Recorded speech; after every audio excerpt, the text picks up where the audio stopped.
I don't hear you. Oh, now you done fucked it, guys. Well, Go. Now it's plugged back in. I shouldn't be buzzy anymore. It looks like it's fixed itself from that. Sometimes you just got to restart the internal sound card on the microphone. That should be less. That should be less buzzy I think that's now. Better. All right. Yeah. Sorted. It is. Sorted. It is what it is. Here, welcome to Rise in Mind, episode 966. Fucking feels like it. No.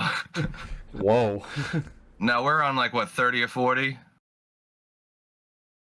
30 or 40. I don't know where we're at. We restarted to we're in the 40s. Yeah, we're in the 40s now. I know I'm in the 40s. Hey, we got 42 here too. I'm almost in the 40s.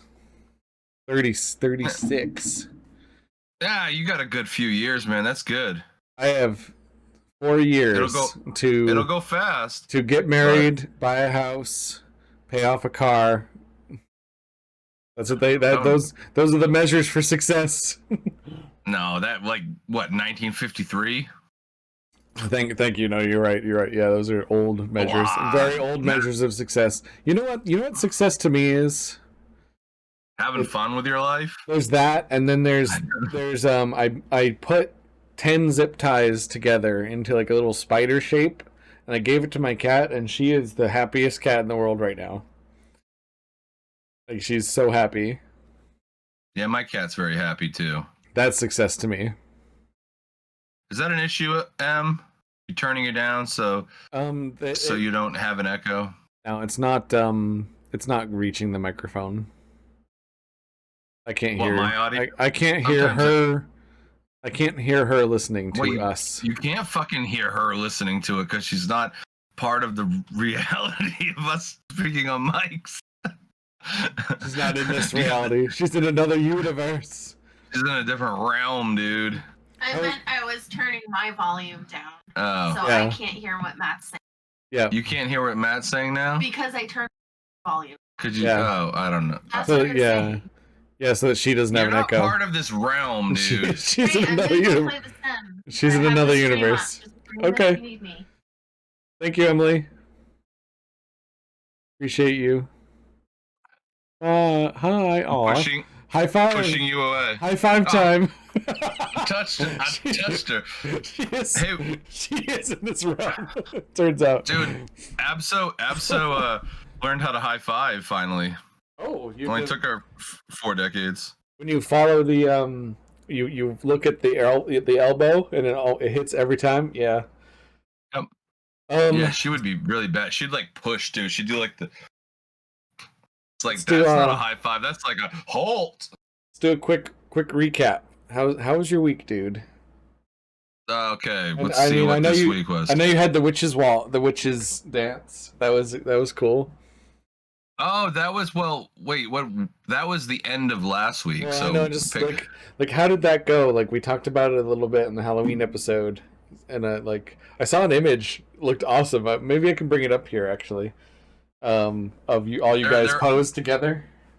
Well, there are videos of the dancing too. Like there's like the full routine, and then there's some clips from another city. So we do have some stuff. And I'm not really connected or privy to it because it's all being done on like the Facebook channel. Right. Yeah. And I'm actually very happy to not be part of a Facebook group because I find it to be exhausting. Like especially when you feel like you should be responding to people, and it just it's a lot of time because I will go and I'll see these people in a meeting, and I feel like so much more gets done. Mm-hmm. And it's not like so much senseless, just converse. I mean, it's not senseless, but it's not professional conversation. People have ideas and they get having a personal conversation, and it just, it's a lot of extra, a lot of DLC that I could do without, because I don't need all that. You're in this extra DLC though. At least it's boots on the ground. Like I like to show up and do the real thing. Yeah, this is more just reminiscing though, like but at least in this case. Like I'm trying to find the image that M had shared of the But no, of in the a witches nutshell, thing. it was fucking amazing. Mm. Going to Salem was mind blowing when we did that, and dancing with the original dancing witches from Germany who started all this. That was how I started. I'm like, whoa, that's a crazy way to go out the gate. And then we did a new Halloween festival that my buddy Mike and Mike did it, but I was part of talking and hyping it to the Chamber of Commerce. So he threw something together in 6 weeks. I'm very proud of his accomplishments because it was successful and people were having fun. And yeah, and the steampunk guy was there. Have you met him? Yeah, I've seen him a couple times. He keeps inviting me to his event. Yeah, he was emceeing and the event, and he's very big in that area. So yeah, I was talking to him. He's actually doing, shout out to his events, a post-apocalyptic steampunk show next year, and I'm kind of into that idea. Ooh, that sounds awesome. Especially if it's just a one-day thing, because he's like, oh, I want to have it 2 days because you make some cash and stuff. But if it's like an outside thing, I could just I don't want to set up and break down, but that'd be an awesome Saturday just to go out in the park and have like crazy steampunk shit, so just to be in it. Yeah, no, I think his buy-in's like super low right now because it's all first year stuff. All right, I always like the first year stuff because I do well. Here's that image. Ooh. Where's that image? Here's that image. I think it paused me. Here's that image on. Oh yeah, I love how I came out in that. Yeah, you look so cool. The warlock. The warlock. I know how to. That's one thing about your buddy CP. He can pull off a picture. Yeah. You find out what works for you, and I'm always like, You're quite photogenic. The kind of open mouth smile, and I did a pose, and see what I did there with Abso. I kind of like leaned forward, but in behind her. Look how much thinner I look, dude. That's a trick. That's so artists can pull this off. Let me tell you guys, like, know yourself and what you look like and pose you. We're just a toy. Oh, yeah, Em did the same thing with her outfit though too. Like definitely the same idea. Like she definitely is very photogenic in this picture. And honestly, all of y'all look amazing in this. So I want to say, if you look at all those people, zoom out. Well, I'll tell you just roughly what we got here. So the two guys in the front are David and Bishop. They own Merkaba Soul, and Merkaba Soul is a shop that sells tarot, and they do like Reiki and all that kind of stuff, and they have a little chocolate shop in the back. It's a cool place, and they own that place. David was on the Augusta Downtown Alliance for 12 years, and he termed out when I did. I was only on 6 years. So I've known him previously, great guy, and I'm just getting to know his partner, Bishop. He's the guy in the Phantom of the Opera mask, and he helps organize this. And I think they're on their 5th year, and it's growing very quickly now. And then a lot of the other people, we have Kat beside. This is amazing. Kat beside him with the glasses and the smiling face and the red on. Dude, she was a choreographer who was pregnant. And she had her baby like the week before the event, and she danced in the event. Like, that's awesome. Yeah, so she's a real trooper. And then you'll see we got a bunch of age groups. It's a really cool community. Everybody's really fun. And the Beetlejuice Stripes, that's Trina. She has a shop where she sells like kind of crafts and stuff. And we got to do a broom making class with her. Oh, so fun. But yeah, I could shout out everybody, but they're all really cool. Hannah's in the middle and Bishop standing up. She's one of the choreographers. Really nice, sweet person. And her mom is like in between that green witch. Oh, and they got Chaz up in the background. So we have the most men, tying it to Rise in Mind. Yeah. We have the most men. We are probably the biggest witch dancing group in the state of Maine at this point. And we are probably one of the largest groups with men, like, that's cool around. I love that. and hetero men. You know, there's a couple of us. Represent. That's great, and I love to see straight white men doing stuff that is expressive, Having fun, dancing. that is like expressive and like actually gets your personality out there. Like so many straight white men, their only personality is I work and I make money and that's what my life is. And this is so much better for people to have different stuff and different hobbies. Yeah, and a lot of the, you know, partners of some of the dancing witches, Yeah, their husbands will come march in parades, help hold banners. You know, they do what they're comfortable with, and their security around the perimeter or whatever.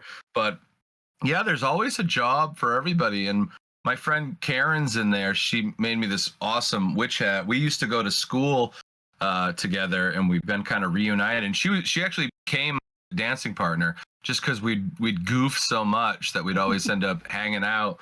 And I was gonna dance with Abso, but she did this move one time. We were doing a broom, and she was like, "Yeah!" She came out like, "Yeah!" And I go, "Fuck!" I'm scared. She came hard with that. And I was like, I thought I was gonna die. Yeah. I thought maybe she was mad at me that day. I was like, "Yeah!"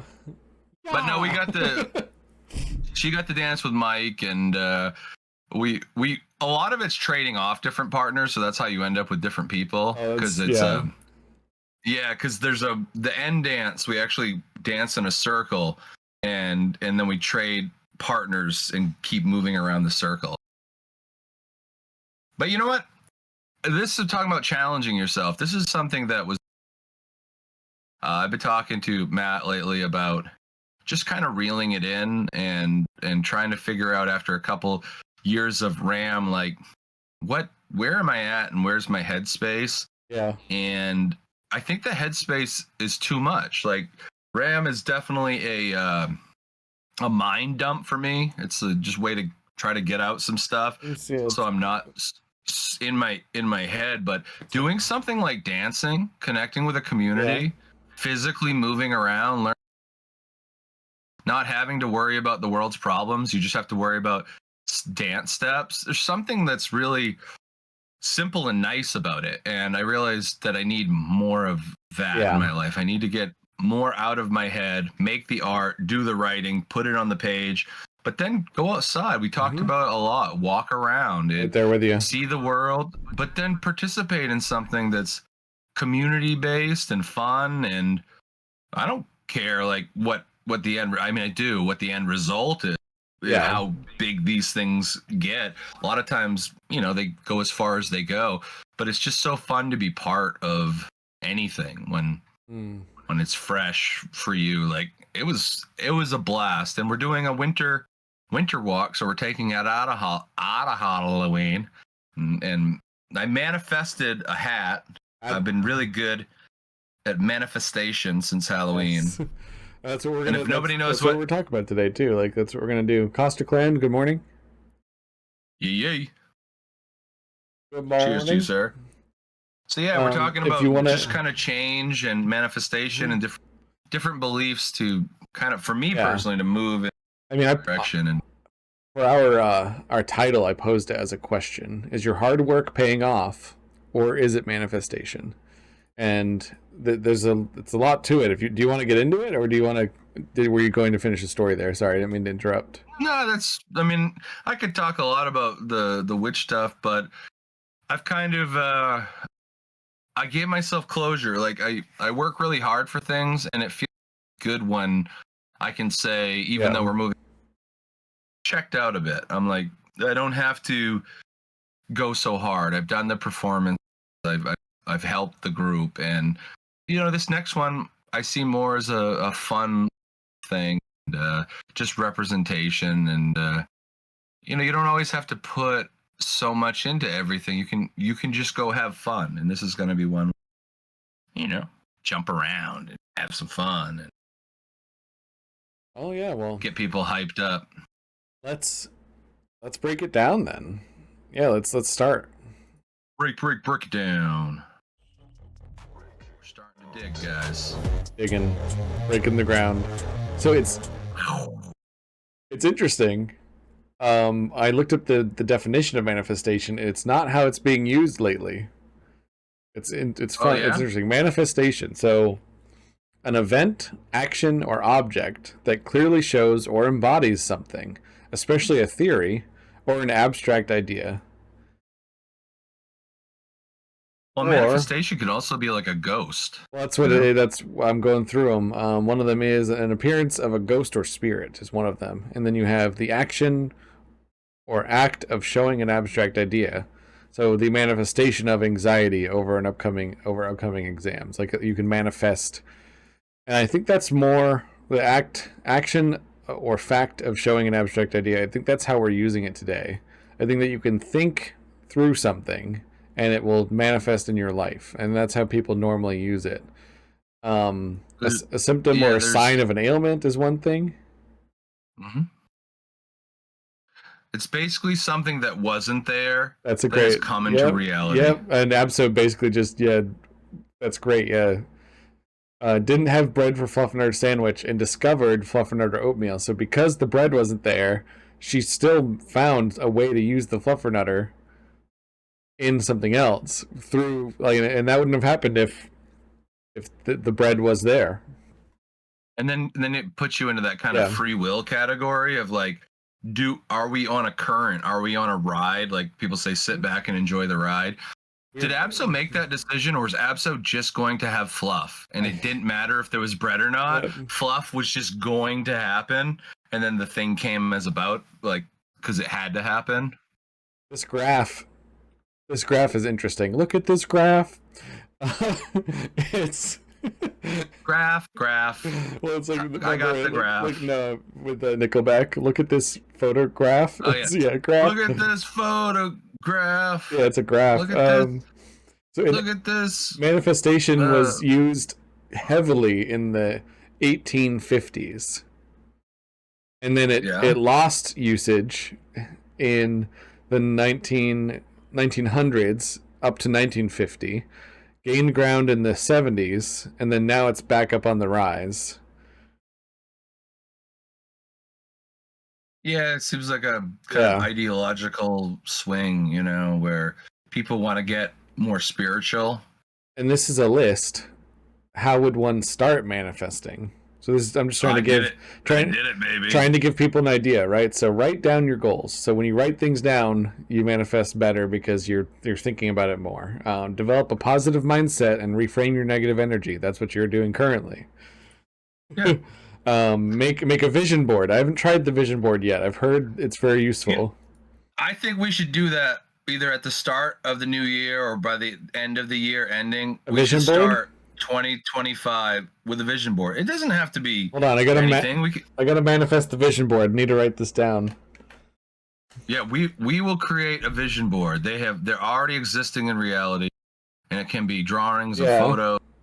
Doesn't matter. You could do it digitally if you wanted. Try regular scripting.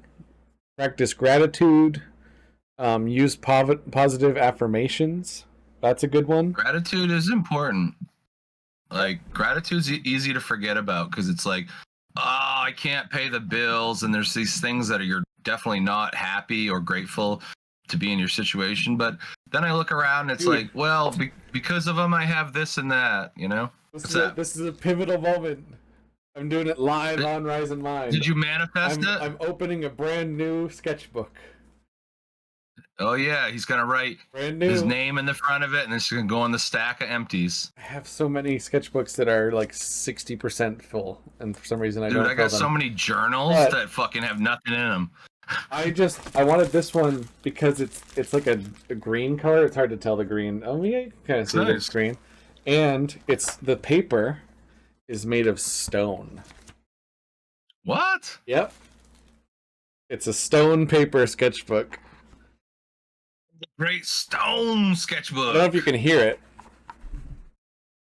You hear it? You hear? That's a negative, sir. Okay, so it doesn't feel like chalky. It's super smooth. I wanted to try. Bristol, a different kind of like Bristol board. Yeah, it's a thin Bristol. Yeah, that's a great way to put it. Yeah, it's a thin Bristol board. I'm all about the Bristol because once I got into like doing ink and stuff, I love the smooth the smoothness of it, and it like erases really well, and it goes really he's well doing it. with my Mirado Black Warrior With my HB. Marlboro cigarettes. I thought I didn't know what you were saying. HB2 Black Warrior pencil. Marketing to men, it's really funny. I got a beard oil in there, and I thought of you. Yeah. It's called Striking Viking. Striking Viking. Striking Viking. And I'm just like, all this funny man shit, dude. Dude, you know when you go into Lowe's, they have like a row of all Carhartt, like a clothing aisle now, and they have like a beard oil and all this stuff because men don't like to necessarily shop, but they do go into like, and they're like, oh fuck, man, I can get this stuff right here, and it's funny how they're like starting to figure that out. Yeah, that's true. Damn. But yeah, because we don't want to go in. Like, a lot of men alone don't want to go into like a friggin' Old Navy. I just got a little distracted though, because look at this cat. Look at how look on the stream. Oh, look at this cat. She's so like chill, and just sitting pretty for the camera. She's been doing it this whole time. You're such a good kitty.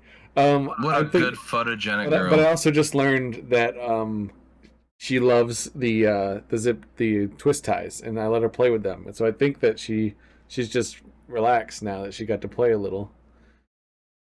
Yeah, the twist ties, man. Those are the cat's jam, dude. Yeah, the cat's meow right there. Now I hate twist ties. Can you use twist ties on bread? Mm-hmm. Okay, so your ADHD's stable. Oh well, I can, but I don't use them. I just twist the bag after. I use them the first time, and then yeah, okay. And then I just I'm just gonna use up this bread before it goes bad. So why am I gonna clip it or twist the tie back on? No, you spin the bag and you stuff it the rest of the plastic underneath so the weight of the bread holds it closed, and you're golden. And I've never had an issue. It's never gotten moldy. I've never had it ever. Never had an issue. My dad, since day one, I do the trick. That twisty's fucking out of here. Because I found my nemesis is wires and ropes. And I never knew why I couldn't do it.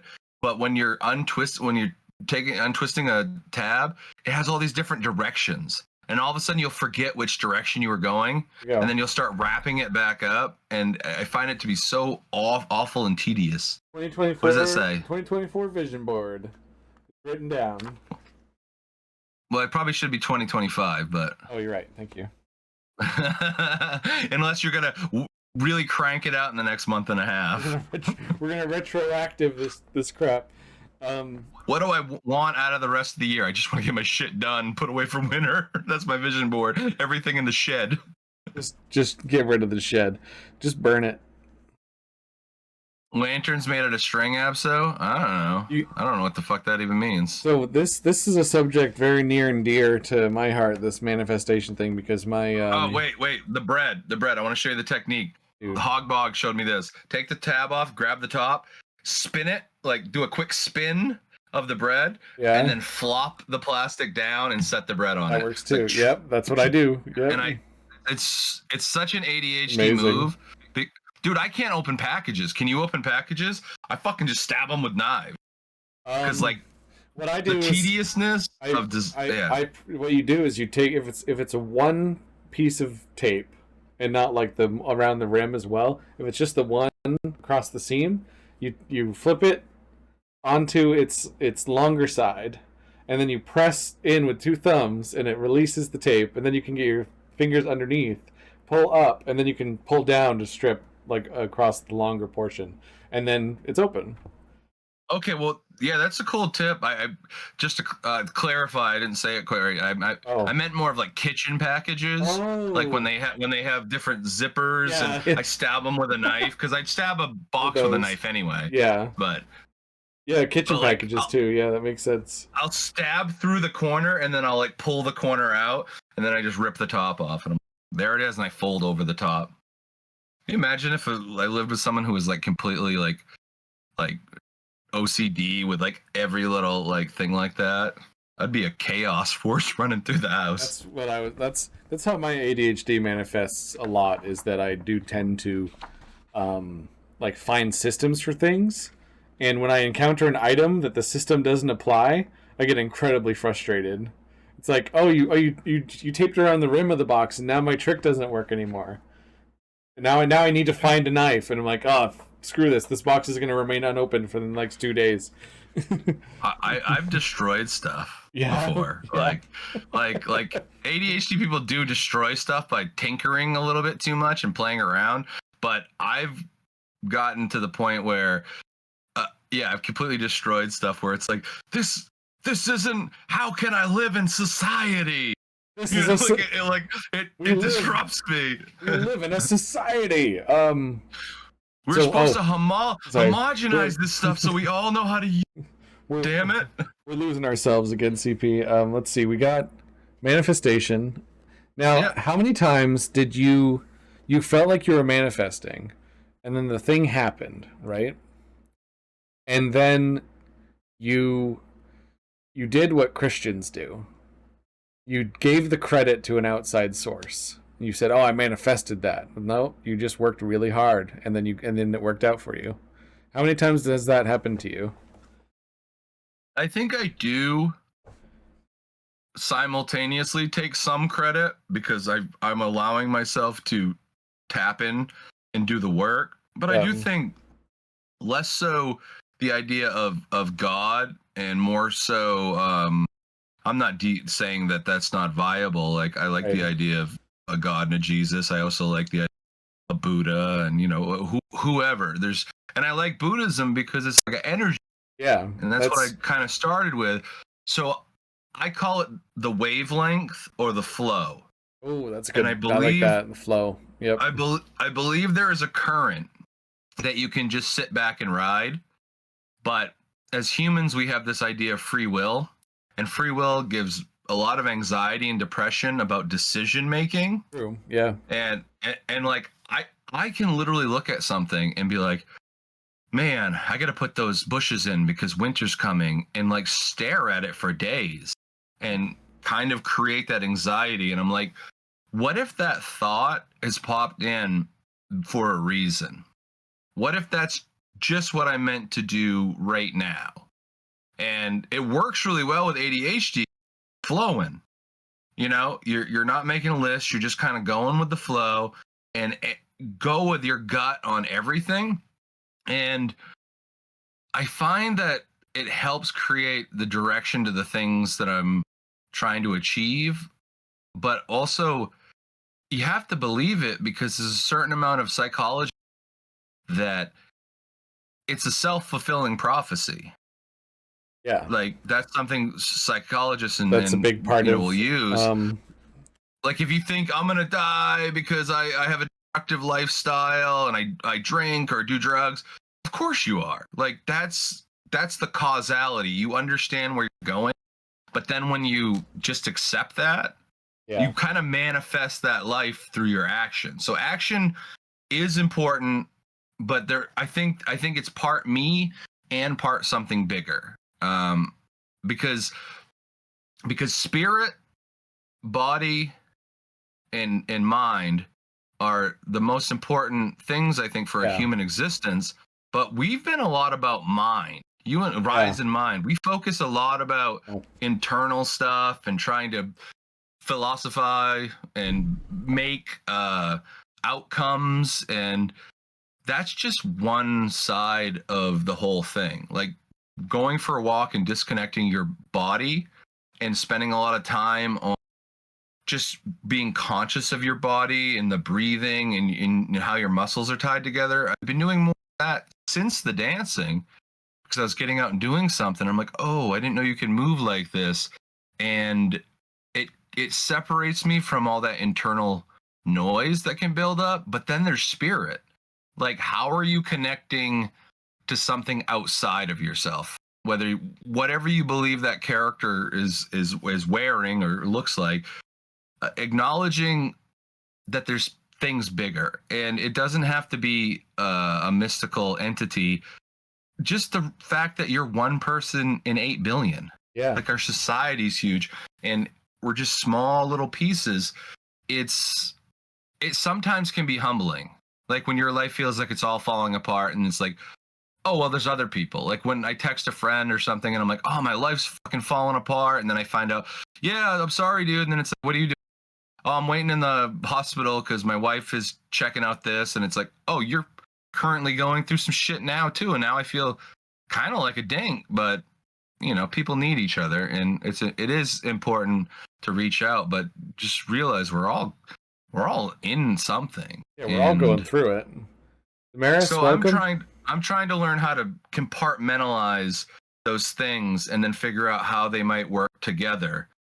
So CP trying to figure it out and solve bigger problems, I think, needs to go to the back burner because I'm not figuring out my problems. Yeah. Sometimes I need to. Sometimes you'll focus on other people's problems so much that like you'll those quiet nights when you finally get back home from doing that, suddenly you realize, oh shit, I didn't solve any of mine. Oh, we got a celebrity in the house now. Damaris, what's up? I talked to you. Damaris, thank you for joining us. I've been thinking about you. I always try to. I hope for the best case scenario with you and everything you're doing. And Damaris is a great cosplayer and marketer. Sells all kinds of hand designed things that she's created. It's amazing. All around, and I'm proud of you. Awesome. I'm proud of you, kid. From your old man, from your old white dad. Yeah. Proud of you, kid. That's good.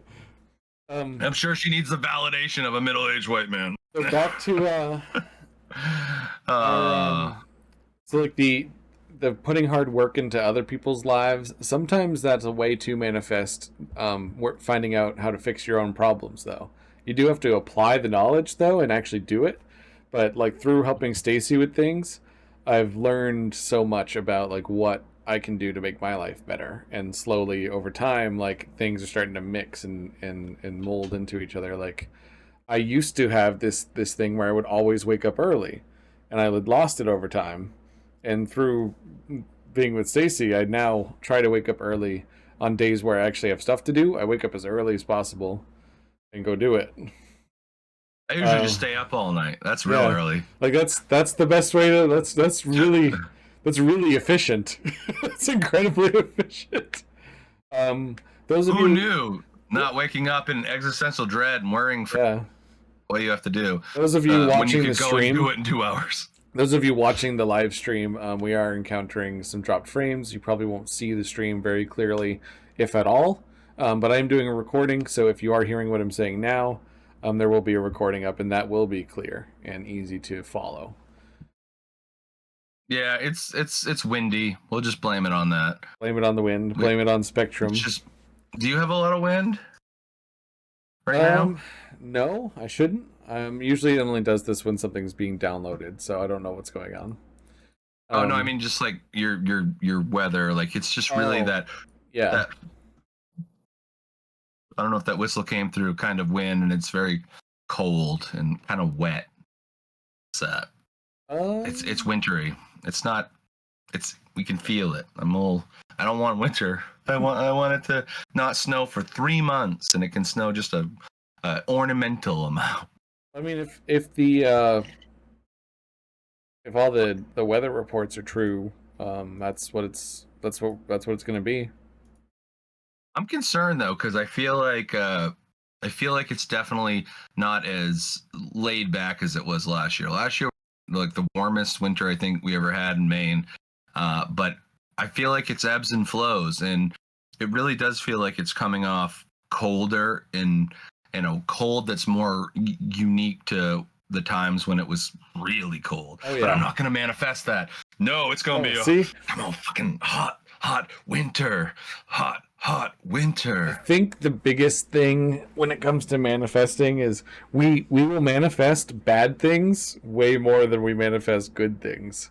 We will attribute, I probably caused that to happen, like if something bad's happening to you. Yeah. So the self-fulfilling prophecy thing is a true thing in psychology and in physics, is that like the more energy you put into something, the universe doesn't care if it's positive or negative energy. It thinks that you want it to happen. It thinks that that's what should happen because that's where all your energy is going. It doesn't matter if it's positive or negative. If you don't want it to happen, it's probably going to happen. If you want it to happen, it's probably going to happen. Yeah, so I wanted to start the Dreamers Arcade story with something like that was in the middle of a breakdown and there's like some light at the end of the tunnel. And I haven't started that, but I needed it to happen. It's because it's a metaphysical thing where I want art to imitate my life. But Yeah. I have had the worst, like I have had the most intense couple years of my life. And it's exactly what it is. And then now I'm starting to get that realization for whatever reasons. But talk about manifestation. Did I just accept that that was going to happen? I would say stuff too, like all my shit's going to break. I'm going to show how powerful the gloom is, how annoying it is. And my house stacked up with trash because I was in the middle of a remodel. It physically became that. And then things started breaking. So it was like, it was the complete ideology of fighting the gloom in my Dreamers Arcade story, but I was living it. You were living but was it. I making that reality happen? Was it a self-fulfilling prophecy, or did I know it was coming? Did you know? Or did the universe support you? Yeah, it could have been. Could have both, maybe. It could have been happening in real time. I don't know if our lives are predetermined. If you shoot out in space, you know we're gone. So there could be a time. I didn't mean to trick you. I didn't mean to trick you and our viewers into talking science with me, but this kind of leads into something really, really interesting. Yeah. Are you familiar with super determinism? No, but that sounds like radical affirmation. So it is. Super determinism is a theory in quantum mechanics that suggests that all systems being measured are correlated with the choices of how to measure them. Essentially meaning that every possible outcome that the matter in the universe can inhabit is set on a very specific path, and we will always get the results that we were meant to get. And how that applies to real life is that what's happening is what was already determined to happen by quantum mechanics and all the rules of the universe. Yeah, or it's already happened, or it's just a looping pattern. Yeah, it reminds me of did you ever see What the Bleep Do You Know? No. Oh, you should watch it. It came out in like the early 2000s, and it was kind of a pop movie about what you're saying. It made quantum mechanics and selected realities something that you could kind of palate, it was more edible. Yeah. And it was this woman who put the documentary on. I think she was deaf. I don't even know if that's a PC term anymore. It's been so long. It was hearing impaired or some weird thing. But deaf is anyway, still fine to say. She was like brilliant, and she did all these studies of like lying and having different moods, and then like they could record the energy waves and how different they were. And so energy science really started fascinating. What the Bleep Do You should see it, just because it was a turning point of like people who didn't understand a lot about science and wanted to think about like different realities and realms. It just was this thing that was like perfect, that was very digestible, and it's really entertaining. I haven't seen it in probably like 20 years. Maybe we should watch that again. So that's what I think of when you talk about that. Like, yeah, there's like this thing about playing basketball. It's like there's a reality that you miss the shot, and there's a reality where you make the shot. Yep. And the only difference is it's what you. Yep. Because when you choose it, you ever found out when you do something right, and that's how you put all your body into it. It's like perfect. The shot. It's like you knew before you let go it was going to make it. And that happens with a lot of things in life where you, like, for instance, I was just working on the garage, and there was a set amount of tasks that I knew how to do every single one of them, and it was like bam, bam, bam, bam. Here's all these things done. Then I reached a task on the list. I didn't know how to do it, and time seemed to just slow down. Like I had to just like really pay attention. I had to like measure my movements, make sure that I did it correctly. Look up an example of someone else who did it just to make sure that I'm doing it the right way, and then I did it, and then suddenly the next few tasks went right back into the similar motion of like I knew how to do all these things. Yeah, I can relate to that. I've been painting a mural lately, and I'm doing space stuff, and I did like the Aurora Borealis. Oh yeah. And so I did it, and then I liked parts of it, but then I tightened it up the other day, and then it didn't look right. I lost the atmosphere, and I'm like, what am I doing? And I bought some different color paints, and then the colors help. But then I'm like, you know what's happening to you right now? You're dealing with color theory in a way you've dealt with, because not only is it going away from you, which I'm familiar with, it's going up. It's going in two fucking different directions, and it's coming over you too. So I was like, that is really challenging. And I tried, and I like to try to figure it out myself, because I feel like you learn a lot with the action of doing things. Yeah. But now I broke, and I was like, okay, I've been referencing one, but let's really break this down. And I'm using Procreate a lot more for sketching. And I looked and I said, no, this is a lot simpler than it is. I drew out through a transparency the linear quality of what an Aurora Borealis is. And it's like a sheet floating in space, and it's folded, and the way that it folds over and how it actually over you is just like a piece of fabric flowing in the breeze. So I drew out that shape, and I'm like, okay, that's the structure. Now I get it. And now it's just a matter of how the color dissipates, like up into the sky. And I figured that out too. And I'll try it on the iPad with the spray brushes.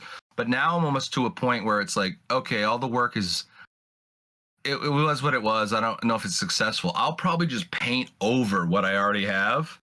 And I've been working like 5 hours on trying to figure this out. Yeah. But now I'll probably go tomorrow and literally do the thing in like under an hour. Yep. So as far as time goes, like, it's really hard to figure that stuff out. That's like tasks. We have bad time management anyway, but yeah. We're time blind. And that's why it's more important for us to do prep like that, like you just did. You did prep. You understood. You made sure you understood the assignment. That way, now you go back to it, you're gonna be able to do it faster. So I was deadlocked on the mural too. I put a nice base down. You've seen it, and I was like, this is nice. This works from far away. This is, you know, it's not really detailed, but it's beautiful color. Yep. And I sat on that for so long, because I'm like, well, the second layer, what if I mess it up? What if I don't like it? What if people like it less? What if it isn't as successful? Because it could go that way. And so I used the iPad, and I stayed up for taking the mural pictures that I have, the base, and then drawing over it.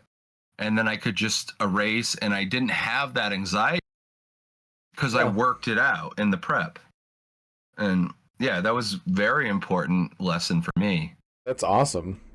Yeah. I do want to touch on, before we get too far away from it, the fact that superdeterminism, even though it's a theory that's talked about a lot in quantum physics, it is one of it's not an empirical science, meaning that it cannot be falsified. So any science that cannot be falsified is called a it's essentially pseudoscience. But at the same time, there's some pseudosciences that come close to empirical, and superdeterminism is one of those, where it cannot be falsified. Therefore, we can't prove or disprove it. What's a pseudoscience, like Reiki and chiropractor type stuff? I actually have a list here. I wanted to touch on this because it's important for anyone who's listening to anything that's science related. So scientific community. Let's see. Retrocausality, astrology, metaphysics, Marxism, psychoanalysis. Those are examples of non-empirical sciences. Psychoanalysis is something that any person can do when trying to analyze another person's psyche. And it's something that a lot of psychiatrists will use as a tool, but the problem is it's not an empirical science and it cannot be falsified. So you will end up with therapists and psychiatrists that will make assumptions that are not something that can be proven or disproven, which is dangerous when you're trying to help someone with their mental health. You know, like that's why these things are important to categorize sometimes. I do it all the time, and I think this is one of the reasons I lost spirituality, is because I asked the therapist one time, I go, well, you promote spirituality, but then there's also the delusional feeling. What is that? The self-fulfilling prophecy, what I mentioned earlier. Yep. So am I following a God entity, like through the woods to this place randomly, like, here we go, we're on a flow, found this thing? Is that a mystical thing, or is that just because I decided to walk out in the woods and it created, or like I'm shitty feeling for the last years? Is that me predicting kind of a current of darkness, or is that a self-fulfilling prophecy? Nobody want that because you're trying to make a writing thing, so you're intentionally like sabotaging your life. Then it's like, how did my water pump break? Yeah. How did my hot water? How did everything break at the same time? Like, want me to break it there's down? Manifestation. Yeah. Do you want me to break it down? What you just described break in terms of super determinism. So your water pump breaking, right? Is it a nurtured pattern in your life for you to check the water pump regularly? No. Did that yes. In some ways, when you for were some things? When you were a child, did your dad, through example and through teaching, teach you to check equipment regularly to make sure that it is up to date and maintained? No. No maintenance. So your psyche was already predetermined to not do those patterns. And then on top of it, so the company that made the water pump, were they following certain patterns to make sure that their equipment could last a long time? And then on top of it, who made the pipes? Where were the pipes? Where was the metallurgy of the pipes produced? And was that done in a certain way? So superdeterminism predicts that all of the atoms and molecules and materials and all of the patterns in our lives all coalesce together. And that was predetermined to happen based on the fabric of the universe being built a certain way. And that comes all the way through your psychology to how you've built your life, to how the machine itself was built. And it all through time, all those things coalesced. And then that day the water pump failed. Yeah, and I think, isn't that an example of retrodeterminism? Exactly. Like retro causality. I mean, yeah, retro causality. That's why Stephen Hawking was a determinist, because the way he describes it is that the evolution of the universe and behavior of all physical systems, including the behavior of individual particles, was predetermined based on the laws of physics. And like anything that can happen will happen. That's also Murphy's law. And and when you combine that with superdeterminism, things start to get a little freaky. It's like, do you mean that like whatever is going to happen to me is definitely going to happen to me because I have a certain patterns that I've learned, and a lot of them are hard to unlearn.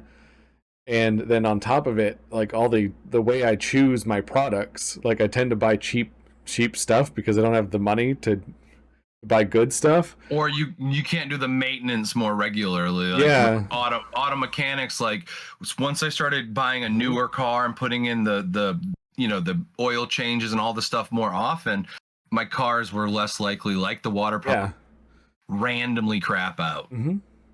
And then there's like you want to go with you go even farther back and say the built-in obsolescence was something that was decided on in the late 40s to be something that was an economic system to help companies make more money. So that's also a cause and effect in this too. Like if you wanted to go even further back. the Revolutionary War, we determined that we wanted to be a free country and have a free market, and that's the real reason why your water pump broke. You could go so far back and do the retro causality thing. You can go all the way back to the when the French Armada was fighting the English Armada, right? And there was like maybe one thing. A cannon blew up in the face of some cannoneers on one of those ships, and one of those cannoneers went on to discover the right way to form iron, and that process later got applied to the copper in the pipes in your water pump, and then that was the reason. Like you could there's so many things that that you could go back I do it to. all the time. I blame the downfalls of humanity on civilization. It's kind of ironic, right? I mean, yeah, It's once we started to stop moving and contain it, we created a civilized society into an uncivilized society where people could steal and take advantage. So talking of energy I think is completely balanced. So and if everybody's walking around nomadically, then that's what they do. If you put somebody in a civilization, you're going to create the people outside of the civilization. It's kind of like Batman inadvertently creates all the criminals because they want to fight. They want revenge. And does he create more chaos because of him? Like if he was gone, would the world be better? Even though he thinks the world is better because of him. The reason I wanted to bring up superdeterminism and the retrocausality, though, is because manifestation is almost like a return to form. Like you kind of helped me there a bit to remember that, because before civilization, before we did combine everything together and put it all in one place, we would try to find. Nature would just provide, and we would eventually find what we needed in nature, and that was a way to. That's the way manifestation is kind of used in this day and age, where we think about it, we know what we need, we know what we're looking for, and we put the energy out there that it needs to enter our life for our life to continue and be better. So it will find us instead. So it's in a way it's a return to form of like before civilization made everything so complicated. Well, and then you talk about nature would give us everything. Nature gave us all this. Yeah. It's like how essential is all this, and what is it leading to? That causality. But it's amazing that nature has been providing since the dawn of time, whether it's an apple or a centipede cabinet. It's weird. The centipede cabinet's an interesting thing. Like the glass for the screen is sand melted down. The actual electronics of it is silicate powder melted down to become a metal sheet that has predetermined pre-programmed tracks in it for electrons to travel on, and if those electrons travel in a certain pattern, then they produce the game Centipede. That's wild. And think about it, we had to make all those metals. The Bronze Age and all these different ages, people figured out new ways to create metal. And go through all of that just to get the little bits that are in there. So that is an example of the opposite of superdeterminism. The centipede cabinet, if we were to live by the way the universe is trying to get us to live, we would not have the centipede cabinet because we would just continue to allow the universe to provide. But that was like that was like a need. What do you think of that then? That is I think the term frivolous is used as a negative term too often. It is a frivolous thing to have a centipede cabinet. It doesn't provide any sort of survival. But frivolous is used negatively. I'm using it in a way that is more just it's not necessary for survival. That's all I mean by I'd say it's vain. I'd say it's vanity. Vanity might work. Any of this shit is like because it's an internal. It's me internally remembering centipede, and then it's like, well, I'll actually have. And then other people can see it. So I'm more you're seeing me and my interests in my mind. So that actually I call it a vanity. That is a great segue into the deep dive, actually, if you're ready to go further down. Let's go. Deep. Down we go. So here we are in the deepest of dives. In the deeping dives. do you feel like you have the power to create what you want versus just sometimes manifestation feels like a wish, like you just wish it would happen, right? But do you feel like you have the power to create things just through the direct interaction with the world around you, and then you in that way you're manifesting what you want and what you need as well?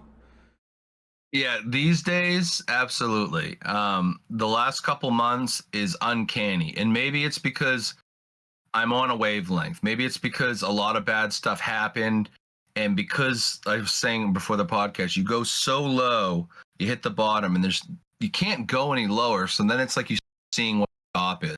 Well, let's go back up and maybe fall down. But it's kind of a up against the wall scenario. And did I manifest that change, like I was saying, through art imitating life? Or did I notice something in real time where it was really created kind of a fuck it moment in my life and it freed me? And because I was doing something that was me, I'm all about connection and people. And because I was doing this thing that was successful with the witch dance and then evaluating my body in a different way, did these things start to figure themselves out? And I was like, oh, yeah. But here's the thing. Through the witch dance, I've wanted a gumball machine. A gumball machine for the most frivolous reasons, because I'm in an arcade. Gumball machine, I thought it'd be cool. Peanuts or something in it. But I got one. So I finally got a gumball machine because I went to Trina's shop, the Beetlejuice lady. I went there to help build an arch for the witch dance. It's just community service, you know. And I'm there, and we go into like a back room, and I go, I've been wanting gumball machine forever, for like 10, 20 years. And then I look over and I go, hey, what are you doing with that gumball machine? She's like, oh, that's my husband's. I don't know.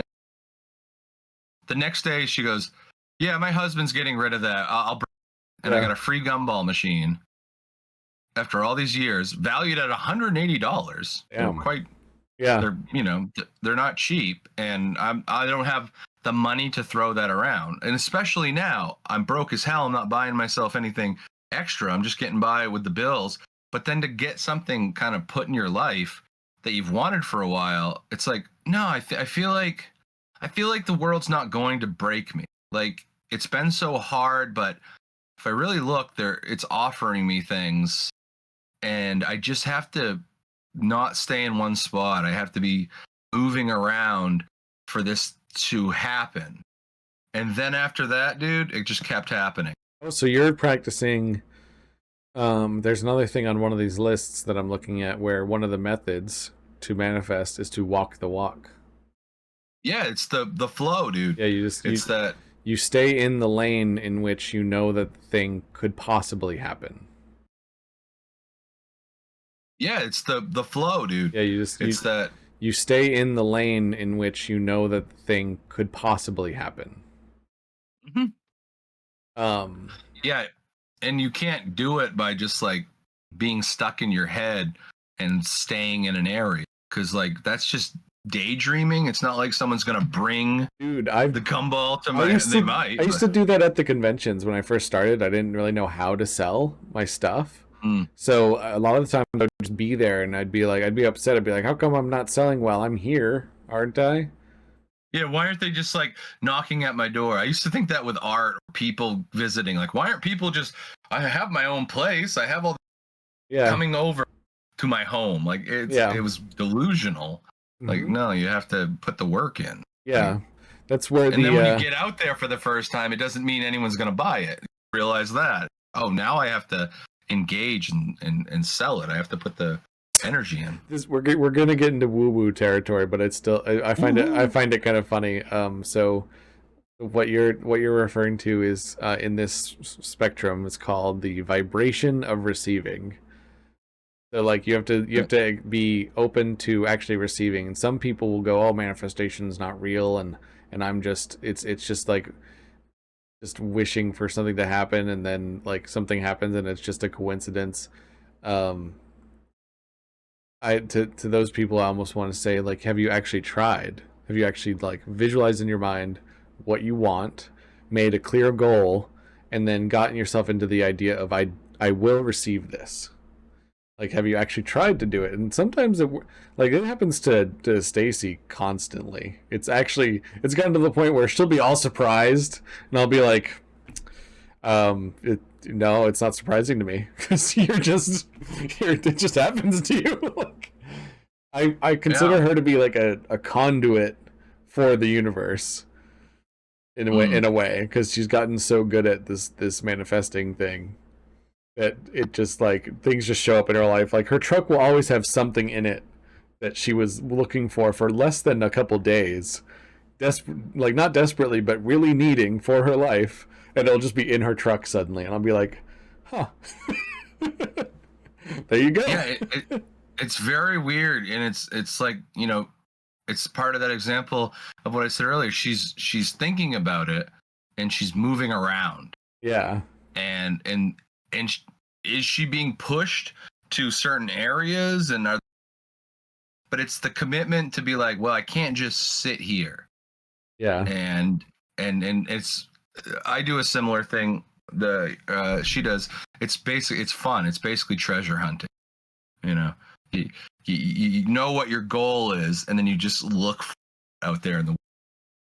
Eventually, the numbers game, you will find it. But I think the more fixed you are on it, you'll see it. Like, I think a lot of it is not having the idea of the thing in my head. If I have the gumball machine in my head, I walk in the back room, I just zeroed in on that gumball machine, and I was like, what are you doing with this? I didn't even hesitate. I was like, hey, what are you doing with that gumball machine? Just like super quick like that, because I knew that's what I was like, one of the things I was looking for. And if I didn't ask, like, that's my work in it. I have to play the game. I have to ask, and I have to be present. And doesn't mean it's been years. But it's happened multiple times. We can move from the gumball machine. I've had manifestations successfully, multiple times in the last couple weeks. Successfully work? Sorry, you cut out a little bit. Oh, the manifestation has worked more than just a machine. It's insane. Just the other day, dude, Em and I want to get a pool, like one of those just above ground deals, 4 feet deep, but they come with these like really crappy pumps and stuff. And I went up to my neighbor's, and he has one over the summer. He's like, yeah, you can get this, but you can upgrade to better stuff and sand filters, and you're going to have a lot more success with the quality of your water. Man, I had somebody like pull in my driveway and kind of rip it up, so it's not in a good mood. And because we have all these big trucks, and we're trying to keep them the hell away from our residences, because they do a lot of damage if they rut it up or whatever. So I'm hopping pissed, and as my dad would say, hopping mad. And Abso looks over, and she's like, oh, hey, the neighbors. So I just walked up there, and I didn't go, like, was calm. You don't ever want to go up and be like, what up? This fucking, you don't want to come bring that energy to someone. Mm-hmm. So I just went over, and I was talking to him, and he started putting out all this stuff on the front of his yard. I go, what, you getting rid of some stuff? He's like, yeah, it's taking up the garage. I'm like, what do we have here? What is all this stuff? He goes, this is a sand filter for a pool, and this is a pump, and I got this leaf thing that sucks. It's all pool equipment, dude. It's all the high-end upgrade stuff that I would want to buy eventually for my pool that my neighbor suggested to me this summer. Oh. I just got it for free across the road, and now it's in my backyard. So the pool, I just cut the price in half just by going over there. And I got a new cat litter box too. And so that was just bonus. But the pool equipment, the gumball machine right back to back, and then this hat up here. I wanted some kind of wizard white pimp hat type thing where, we're doing a Christmas type march and or solstice, whatever. It's just a winter kind of parade. And I wanted a hat just like that. I actually designed AI versions of myself years ago when they were doing those silly, things like make yourself as different things from outer space or Viking. and I went with this kind of street wizard thing, and it started to combine my hats, and my hat started to have a specific look. And so AI created this vision of something that I was amazed by. I was like, that's brilliant. And does this exist? And sure enough, there were examples where they existed. But man, I was talking about this hat, and I'm not on Facebook for the witch group. And Abso goes, Karen's making almost the exact same thing you're. I'm like, Wow. Really? And then I looked at it, I go, yeah, that's exactly what I. And then 2 days later, that hat's way too big for her. It's yours if you want it. And I got it last night. It was crazy, dude. And I told Karen, I was like, dude, she's like, yeah, I messed it up. And I go, you didn't mess it up. I fucking manifested it. You made it for me. Yep. And it's a bit like self, on, but dude. I think you have to be kind of self, because that's all you have control over. And I don't want to feel selfish, but we are self-driven. And if I'm not driving myself, then who is? And what good am I? So just weird things in the last few weeks. When you're working as a collective, definitely keep the collective in mind and try to make decisions that benefit everybody. But when you are trying to find something that is going to be for you, that's definitely okay to be selfish. Yeah, and like understand that the world is putting these things out there, and you just have to really think about it. And the thing is too, I don't have the money right now to buy myself extra stuff, and like these things, I'm not buying them offline. And made this. I'm very excited to have this handmade hat from someone I've been close to, for almost 20 years, and I don't know, it's like so much better than buying something off Amazon or whatever. And that's the thing. Amazon, think about it. If you're not going out and walking around, what sitting on your couch and you're just paying for it. You're manifesting it, but you're manifesting it with your money. It exists out there too without the investment. Oh my God, there's so much stuff that like Stacy has manifested stuff for my mom before. Like my mom needed a 6 stools for a table design she's doing for the kitchen. And Stacy had that in her mind for my mom saying that. And then she like 6 stools at a yard sale, $30 for these 6 really sturdy metal stools. It's like, damn, and they swivel too. It's like those would be like $400 normally for that whole set.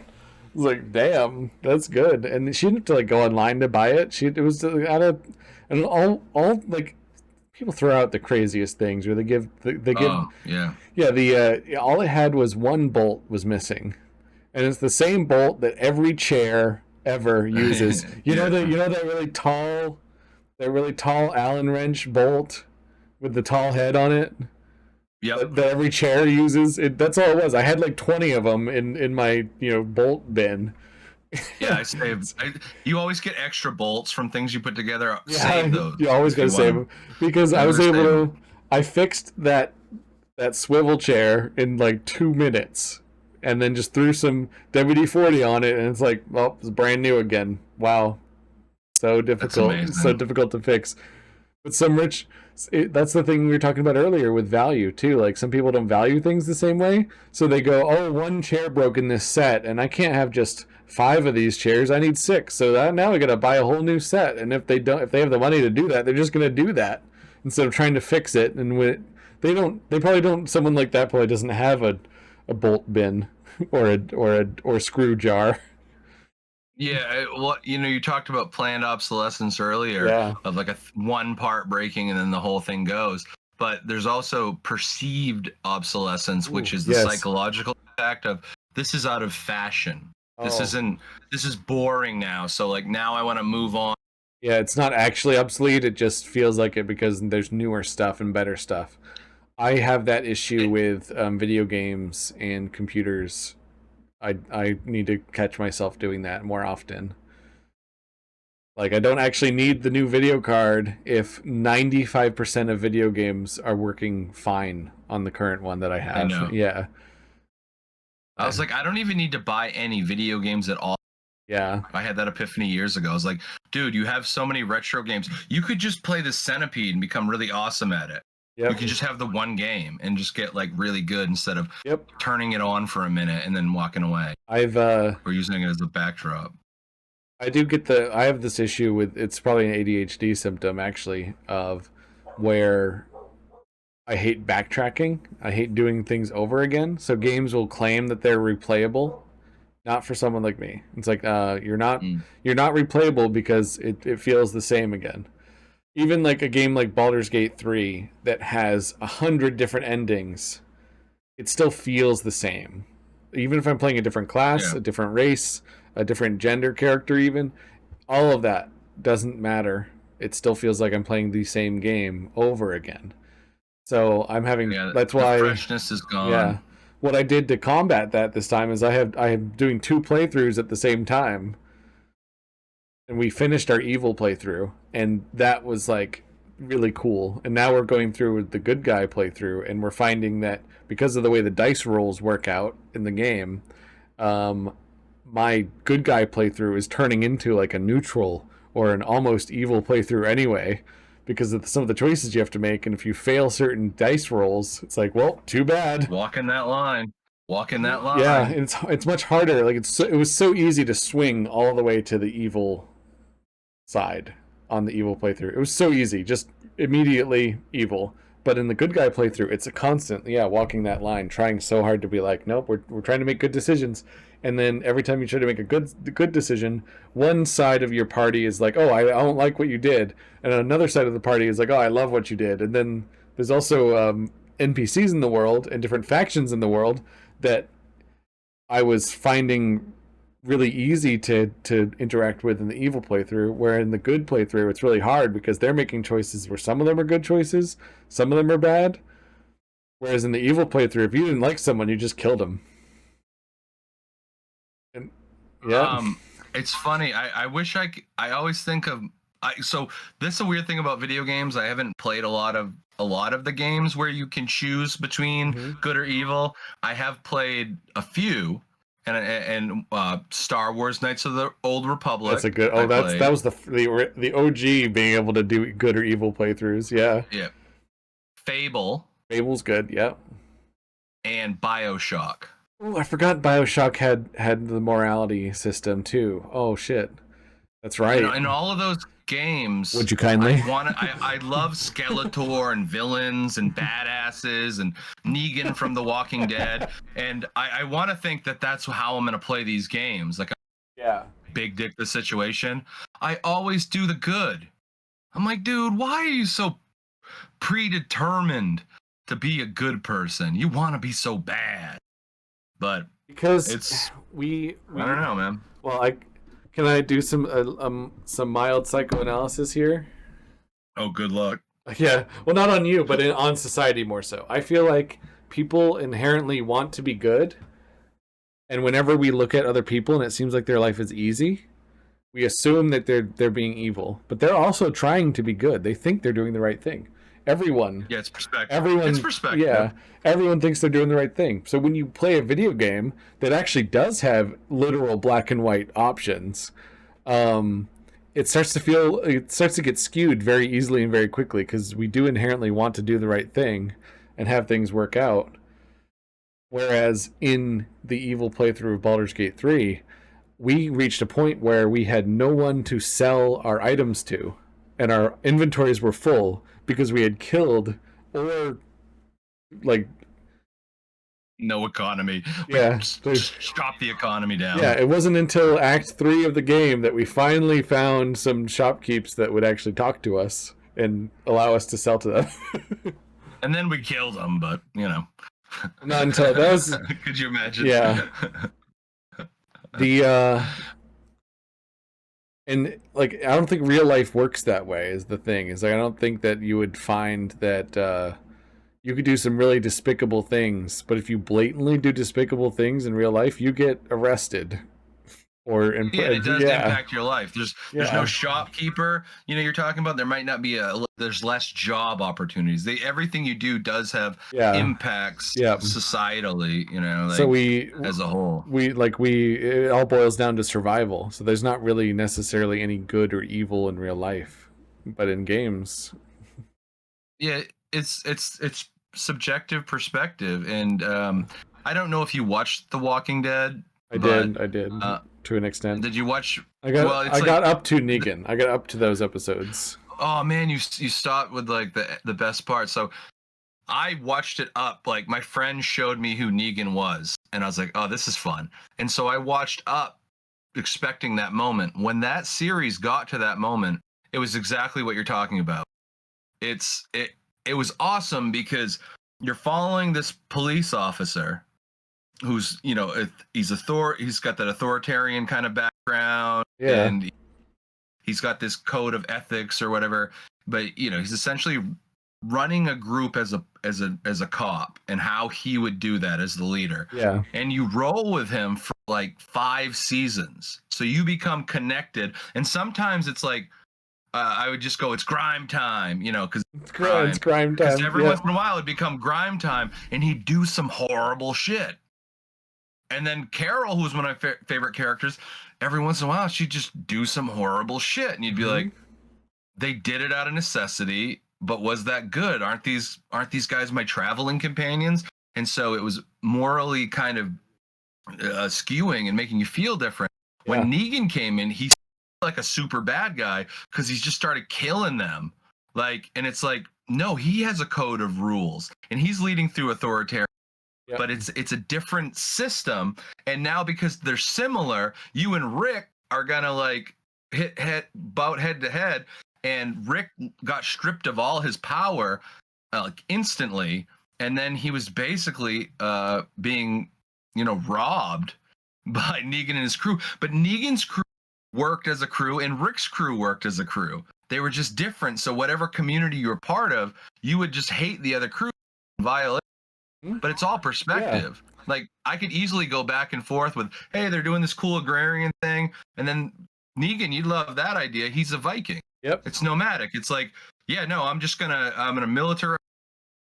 Like the mob, we're gonna fucking extort business. We're gonna just take everything from everybody. Because why do we want to sit?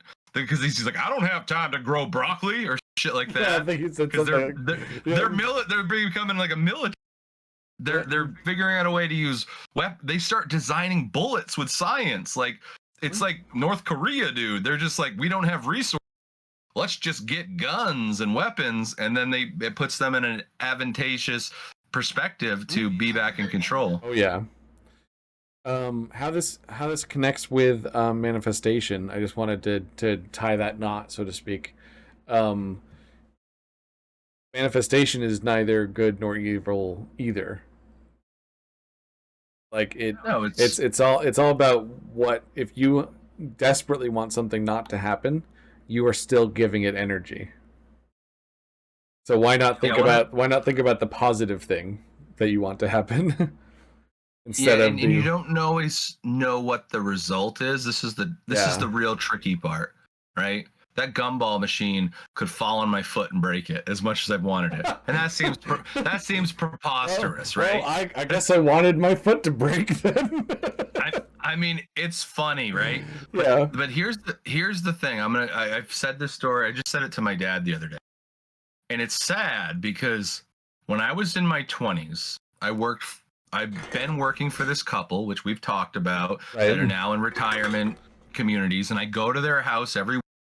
And I work for their kids because I'm maintaining the property so that it can be sold in the spring.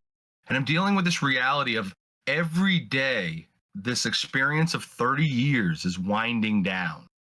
It's diminishing, and it's going to be, I might not be part of it. I could be part of it. I could leave a business card. Maybe now I know I'm maintaining for another couple. But when this all happened, I was doing a project. And then the guy said, it was right after COVID, and I needed work really bad. He said, I'm getting too old to do the mowing and stuff. And he had to really accept that fact. He's like, do you think you could come on and help us do this stuff. And as he said that, it blew my mind because I was out there like doing some leaf blowing or something. I was like, man, it'd be cool if I could get this like a gig. Like maybe I should go in and suggest, hey, if you guys need any help. I thought that in my head. I walked into his house and he said the exact same thing. Yeah. And I was like, whoa, that's pretty crazy. Flash forward. It's almost instant. 4 years later. Now I'm in this situation. Yeah. And it's hard. And I'm there every day. And I'm working on this truck. And I put it in the garage. I finally got it in the garage. It's in good shape. It's the guy's truck. Now, 30 years ago, almost, I saw this yard and I didn't have much. And I go, it's so beautiful the way they take care of their yard. Yeah. And you've seen my yard now. I really take a lot of pride in my yard because I watched this couple do it all the time. And they were very excited about the process. And I was like, yeah, this is really beautiful. I wish I had a yard like that. I made a yard similar to that at my home. But the thing is, I wished for that yard. I've been taking care of that yard for the last 4 years. I got to have that yard. Yep. And when I was 20 years old, I wish I could have stuff, because, you're 20 and you feel like you're an adult, but you should have it all right out the gate. And this guy's got like a 2006 Toyota Tacoma. And I'm like, oh, that's so nice. A little truck, perfect for everything I'd want. And I wish I could get a truck like that. And I was like negative about it. But the thing is, that's going to become my truck now after 20 years. I manifested the ownership of that truck, but then I told my dad, I go, it's weird. I used to love this yard and I want Bud's truck. And I go, now I've had this yard for 4 years. I'm going to get the truck and all I want is my friend back. Yeah. It's fucked up, dude. So you got to be careful what you're really feeling, and what was the result of it. Yeah. It's basically losing them. That might be a thing where you shouldn't take that was the cost. You didn't manifest them going through that though. You manifested the life that you're living, but you can't take the blame from him having that happen. I don't take the blame. Yeah. It's just when you when you get things sometimes. I didn't know what that cost in my life would be. That's true. Like I got it, but it's like, no, I just want them to be there. Yeah. I drive on the lawn and I just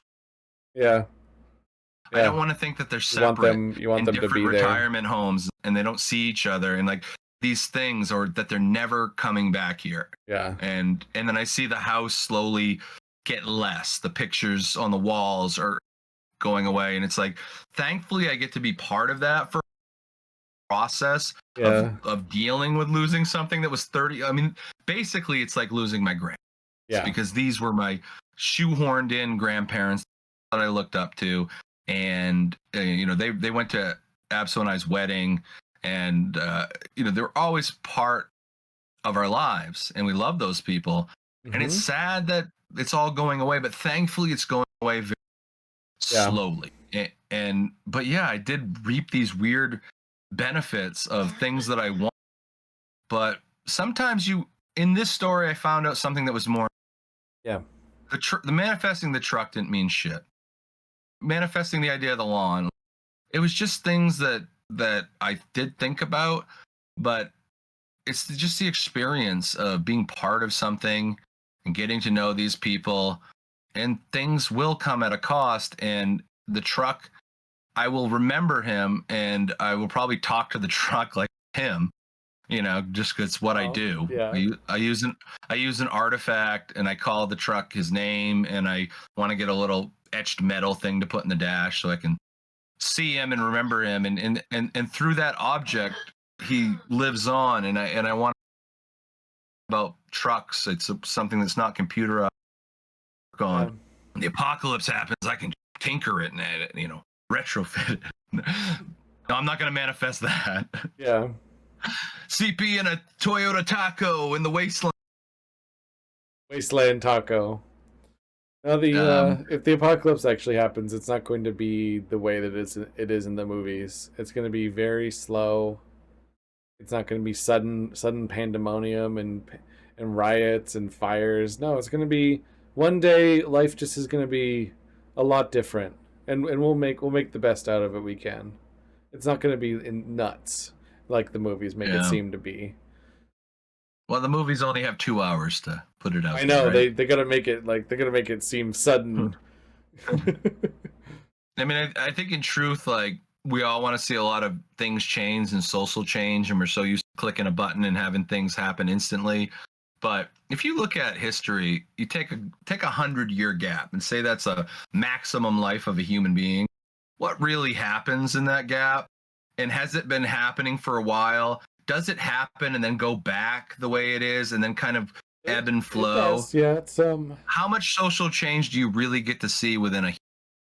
well, it's so slow. It's the you know, the old adage, like, one step forward, two steps back. I think society is flipped the other way around. I think it's usually it's one step back, two steps forward, one step back, two steps forward. So it's like I think that's the pattern, because naturally as humans we do want to see things get better, but sometimes we get freaked out by the sudden change, and then we go one step back and then two steps forward, and then oh no, one step back, two steps forward, oh wait, and one step back.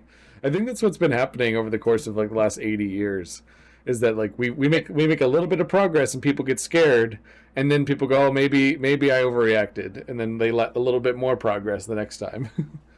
And I think this is exactly a great example of how this ties into manifestation. Yeah. Because with manifestation, as a person, not as a larger society, which you and I like to try to figure out, what's the things? How do we all flow? We can't do that. We can definitely control ourselves. But what if you don't take a step forward or step back? What if you just stand still? What if you just stand still and then let the world make those steps for you?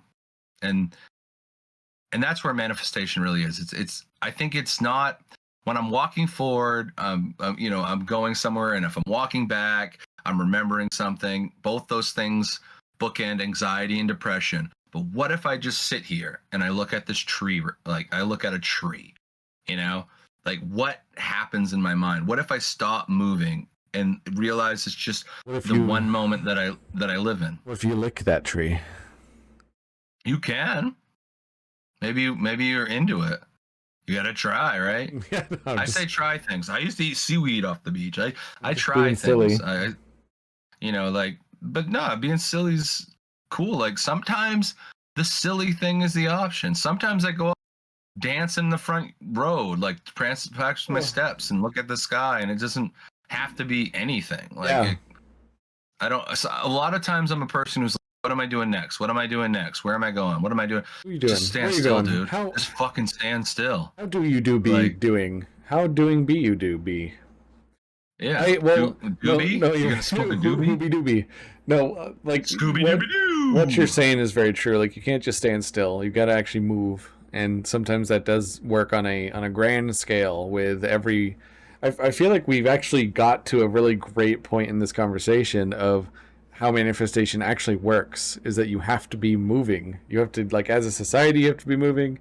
As a person, you have to keep moving, because if you stand still, then life just happens to you. You're not happening to life anymore. Well, I mean, standing still is, I think, part of it too. It's like you have to move forward, but you have to know when to move, because once you get into this space and I'm like, what should I do next? What should I do? Or this is this thing that happened to me in the past is depressing. Yeah. That's the thing that gets into the cerebral space. Mm-hmm. And you got to go stop. And then you have to, it's hard, but you have to then look at something. Don't let the voices win. No, and you have to like feel what's happening around you. What is it really that I'm feeling right now? The impulse that I'm feeling right now. And it's like, well, I want to go for a walk. You want a bagel. Or I want a bagel. So you know what I'm saying? Like stop and almost like get out of my head. I'm not all the shit I have to do. Yeah. Well, you do have a lot of shit to do. You got to go plant those bushes. Go plant those bushes. That's how it works, dude. You have to plant those bushes before it snows? I did it weeks ago. Like I've been staying up on things, because it's like I would spend so much time worrying about when they're going to be put in, and I'm like standing around and I have a whole And I'm like, just go do it, dude. Like, Yeah. that's what nature in the world is telling you to do. And I would spend so many times with like kind of FOMO paralysis. And it's like, you gotta like figure out a way to kill that. That's the hardest thing, where it's like, what should I do? Do anything. It doesn't matter. Do you want to kill it right now in the breath of fresh air? Yeah. Kill it. Just kill it. Kill it. Take a moment. Kill it. It's time for the breath. Do it. Do it now. I just realized with the black background of the breath of fresh air, it looks like the mouth of the tunnel, like where the light is. Like we just exited the tunnel. That's what this looks like with the black background. That's cool. That's cool. I gotta refresh to see that. Yeah. My stream might be having issues, so. Yeah. But I'm recording anyway, so it'll be good. Welcome to the breath of fresh air. So we're going to take a deep breath. Take a real deep breath through the nose, 5 seconds. Out through the mouth, 5 seconds.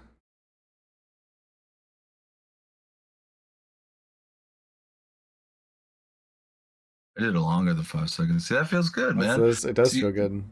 Stopping and breathing is a big part of what I've been doing lately too. Yeah. Is just let your body feel something. I think we should make that goal a reality for sure. I think that's the breath of fresh air for this subject. Is we should know what I'm saying is that I'm saying let's do it. Let's do the vision board. Let's do the vision board for 2025. I like it. I like the idea. Mine's gonna look weird, dude. I'm gonna have a lot of naked pictures of you. Okay. It's supposed to be a little weird though. It's supposed to be like you can do sketches on it. You can do like newspaper clippings or stuff out of magazines in it. I want a lot of newspaper clippings with red circles and arrows pointing to stuff. And yeah, you should you should make it look like a manifesto. It looks like something the guy's trying to figure out where the serial killer is. Like, maybe that'll figure out my life. The Charlie Day meme with all the red yarn. He's like, I don't know, guy. I gotta tie to this thing. You know what's so funny about that whole scene to me is that it was just some guy's name. It was like it was a state or something, and he thought it was some guy's name, and he was like, I'm just trying to figure out whose name, because he was working the mailroom, and he was like on PCP or something, I can't remember, and he was trying to find, he thought it was a guy, and he was like, I gotta find out who this is, I gotta find out who this guy's name is, and it was just the name of the state that the mail was being sent from or something. He just didn't know that it was a state in the United States. I love Charlie Day, and when he and DeVito got together, and they're so great. I gotta watch this show again. I never finished. Like, I watched just the first few seasons. I think 3. But that's what you were talking about earlier. I can't keep playing the game. Yeah. I didn't finish the last 6 episodes of The Walking Dead. I don't like finality. It's Pepe. And I'm like, move on. Pepe Silva was the name he kept saying. Pepe Silva. I gotta find out who Pepe Silva is. What was it, Pennsylvania? What? I think so. Hold on, I'm reading ahead because I think it's Pennsylvania. Pepe Silva. In Charlie, he has been receiving mail for a person named Pepe Silva, who he believes does not exist. Scene shown below. Oh, we can watch it. It's old enough. Here, let's go to the share screen. It's old enough. Yeah. Howerton and those guys are gonna come for you. They're gonna come for me. No, they're good guys. Oh, I don't need full screen. I need watch on YouTube. That's what I needed. All right, here's the scene. I can't put anything past them. Oh my god, dude, I'm freaking out. I am so stressed out. I feel like I'm having a panic attack. You want to talk about stress? You want to talk about stress? Okay? I've stumbled onto a major company conspiracy, Mac. How about that for stress? What the hell are you talking about? This company is being bled like a stuffed pig, Mac, and I got a paper trail to prove it. Oh yeah, my stream's behind.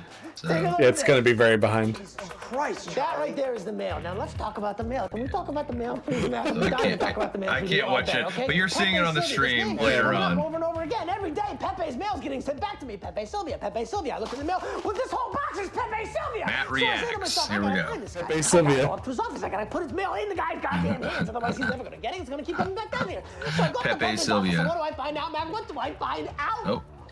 Kraken's coming on in. The man does not Kraken's gonna exist, get okay? you. So I decided, oh shit, buddy, I gotta dig a little deeper. There's no Pepe Sylvia. You gotta be kidding me. I got boxes full For of Pepe. people who are not watching the All video, right, so I'll Inky's start tail marching came into my frame. way down to Full-on Carol Kraken, HR, like and I knock on the door snake and I coming say, up from out of a basket. Carol, I gotta talk to you about Pepe. And when I open the door, what do I find? There's not a single goddamn desk in that office. There is no Carol in HR. Mac, half the employees in this building have been made up. This office is a goddamn ghost The town. employees in this building have been made up. Okay, Charlie, I'm gonna have to stop you right there. Not only do all of these people exist, but they have been asking for their mail on a daily basis. It's all they're talking about up there. Jesus Christ, dude. We are gonna lose our jobs. You can just hear the theme song in my head as I sit here. Yeah. What? We're not gonna get fired. We're not. Because we've already been fired. Man, talk about dated though. That show's We've like lost our jobs. 15, 20 years old now or 3 days something. ago, a couple pink slips came in the mail. One for you, one for me. So what did I do? I mailed them halfway to Siberia.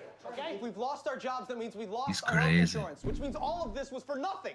God damn it, dude. I'm having a panic attack. I'm actually having a Well, panic will you attack. settle down and have another cup of coffee? I am, bro. All right, well, fine. You know what, Barney? Give this guy a cigarette. He's freaking out. Barney? Who's that? Barney, he's the guy who tipped me off to Pepe Sylvia. Barney! Frozen in time over here. You don't see Oh, shit. What the hell did he... You've lost your mind. You've lost your goddamn mind, Charlie. Yep. On to me, dude. Yep. Oh my god. So funny. Yeah, I'll have to check that out later. Halfway to... Silva.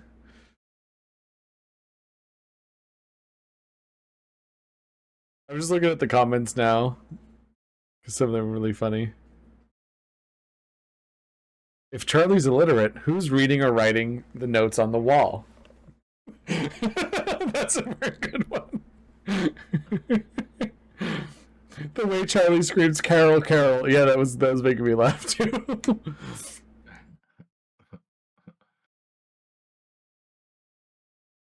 Oh, would you settle down and have another cup of coffee is the most underrated line. Yeah, that's true. Yeah, I always like goes over my head. Oh, he settled down to have another cup of coffee. Yeah, so why don't you settle down and have another cup of coffee? It's like, wait, no, that wouldn't help. That actually does help if you're really It ADHD. does. There is no So- Carol in HR. So I watched this show called Peep Show. It's English. It's fucking hilarious. And there was this guy who was called Super Hands, and he did a lot of drugs. And all of a sudden, he was like lighting a Yeah. crack pipe in one of the scenes. And they're like, Super Hands, what are you doing? He's like, I'm having a license to smoke a crack. What of it? Yeah, it's pencil. So you were right, CP. It is Pennsylvania he's seeing, but it's he thinks it's a person that doesn't exist in the company. So which, yeah, because he can't read. So which- it's like, yeah, he doesn't. Which means that when he went to try to find Carol in HR, he went to the wrong office and just assumed that Carol didn't exist instead of like thinking that he couldn't read. Thank you for going down that rabbit hole with me. That was fun. We are trying to connect a lot of dots here, though, with what we're talking about today. That's what led to that rabbit hole. So yeah, we're trying to connect all the stuff together. Yeah, and in the end, through manifestation, none of it really matters. Like, Yeah. we'll either figure it out or have our epiphany. Mm-hmm. But then are we manifesting it because we're doing the work, to think Yeah. about the stuff? To be able to sit in a chair for a couple hours and just talk about something is really important. To hear it out loud and to not just type stuff or to think in your head. To hear stuff Yeah. out loud. It is That's- really good for the person. That's how we're gonna do the vision board too. That's another thing. Sorry, I think I misremembered. So that's how we got down this rabbit hole. You were gonna make your vision board look like his red line board. Hey, who's up in the chat? What? It's private. What chat? Someone just popped in the Discord window. I got an extra Discord window. Oh, interesting. It looks like your art though. Oh, it's for some reason my mom popped in there. I don't know why. Oh, that's all right. So you can hang out anytime. I just want to make sure it wasn't some troll creature or something. Yeah, no, she's probably just trying to see if I'm still recording. You are there, still in record. Yeah. But yeah, manifestation.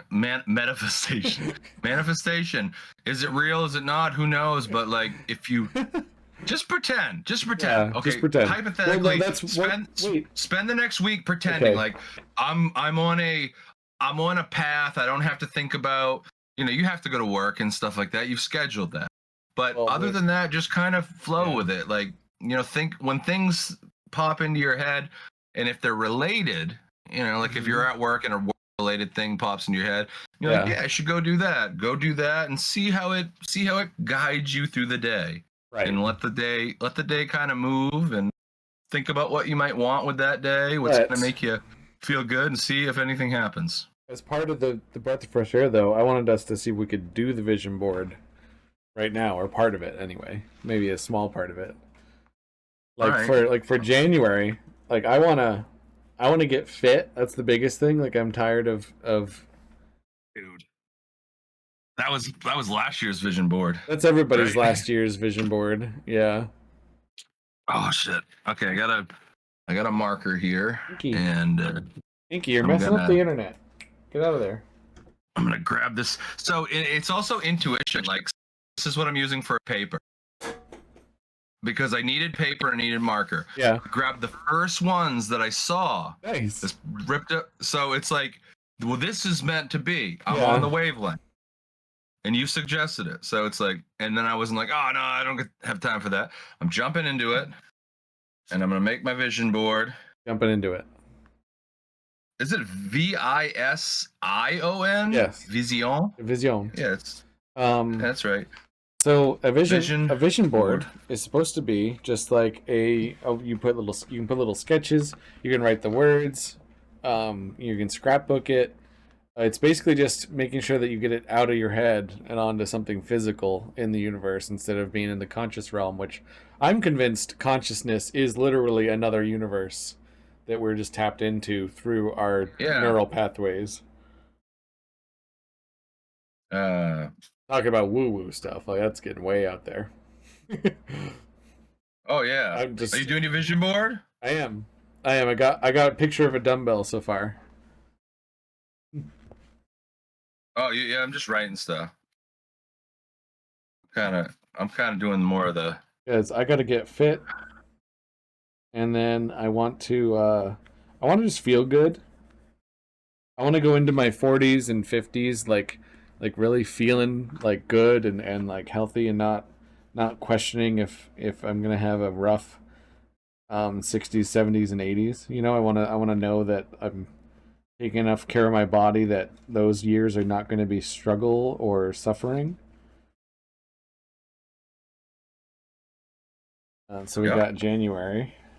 Yeah, you're in a smart position being in your 30s. Like, you're already muscular. If you put on more lean muscle, don't get too big to where it's affecting your joints. But it'll really help like with metabolism too as you get older. Yeah, I want to build this. Done more of that.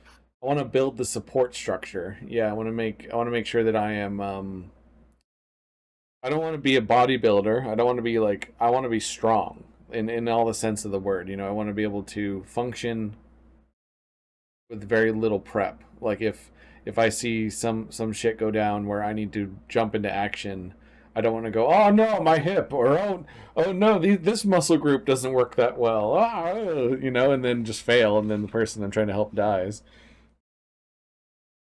And that's going to be mostly January and February is a big thing. February, I really do want to strengthen some of my interpersonal relationships more, because I'm like pretty bad at keeping in touch with people, and I need to learn like where my.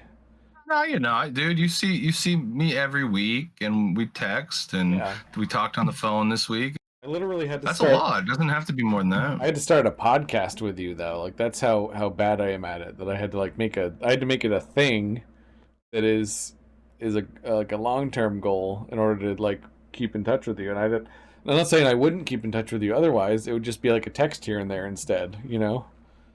That's what I think is important. Yeah. It's just like the witch dance, having a way to connect with someone with something outside of you. So this is bigger than us. So it makes it easier to do it. And yeah, it's you create a goal with your friend, and those are the best friends, man, when you just do stuff with them. And it doesn't have to be just like, I don't want to just sit around with you. Like, that's not us. Like, we're Yeah. more doers. And the fact that we can focus on that, Yeah. it helps with the our thoughts. And we're not just, we get together, man, we're just fucking ping-ponging all over the place. Our IRL. So in March, I want to go to Ireland. Oh, all right. He's going big. So it's funny that you're doing month by month. I'm doing. It's probably pretty smart. I'm doing month by month because I don't feel like I live daily or weekly anymore. Yeah. I don't live. Yeah, me neither. Yeah, I just the days sort of just mold together, but the months I feel the months. We have Ireland because I met my family from Ireland, and they have a place that we can stay. So it's going to be just the flight is the major expense, and apparently the cost of living there is really cheap. So like you bring like $1,000 with you, and the flight is like 400, and bam, it's the whole trip. Yeah, same thing with Thailand. Actually, Thailand is the Philippines. Sorry, Philippines is like really really cheap to fly there. Really cheap to like get food and lodging there, and that's one of the cheapest places you can visit. I want to visit Norway, but it's not as cheap as Ireland. But going from Ireland to Norway is another thing. I think the Philippines is probably cheap too, like not just for economic reasons. When you go to the Philippines, you go to 7,400. What? And how can you see the whole? Look at the Philippines is 7,000 islands. That's right. Yeah, you probably stick towards the major ones if you want to stay safe and not get sick from the food and certain things like that. And how big are they? And like, yeah, like what's your experience gonna be? Because it's like it's limited in that unless you're gonna be out on a boat or something. I'd probably want to be on something like a boat or something that like a little craft that I can go from island to island. Oh, that is something that they offer. Like if you go to a big island, they have like these they have these tours you can take where you take a small boat to all the other islands, and you can go do a restaurant. Or the only reason I know this is someone who I used to work with, Matt, another Matt, who I used to work with at the hotel, actually married a Filipino woman, and so he goes out there all the time for them to visit family. And he was telling me about all the different things you can do and how cheap it is and how easy it is. And he was saying that if things get a little crazy here in America, he might actually just get a house out there. You can get a house out there for like $4,000. It's like it's crazy. You got to be careful though. Oh, of course. The police system. Oh yeah. They they have weird names out there, like they name people COVID, Back Scratcher 3000, because the mistaken identity happens. 2 or 3 John Smiths, like you could just get killed by the authorities, like, and it not be the right one. So they make sure that their names are very different from one another. Yeah, it's part of they do tend to take American names as like a third name. Like they'll have 3 names just so that they can say all 3 names. So it'll be like a couple Filipino names and then like Jeff in the middle of it, just so there's some differentiation. I've read that. Yeah. Chesk. All I can think of is What We Do in the Shadows. So in general, it's just going to be. I'm just going to put in all caps here, travel, because it's going to be travel in general. I want to travel more. That's going to be next year for sure. Because I found that it's actually really easy to save money. Because I set up a bank account that automatically splits my direct deposit. And I didn't look at it for a while, and there's $500 in there, and and my bills are paid, and I'm still eating. I'm like, wait, how did that happen? How did all that happen? I'm still paying all my bills and still getting my medical appointments, and I'm still able to do all this, and yet that bank account is still going up. I'm like, how can?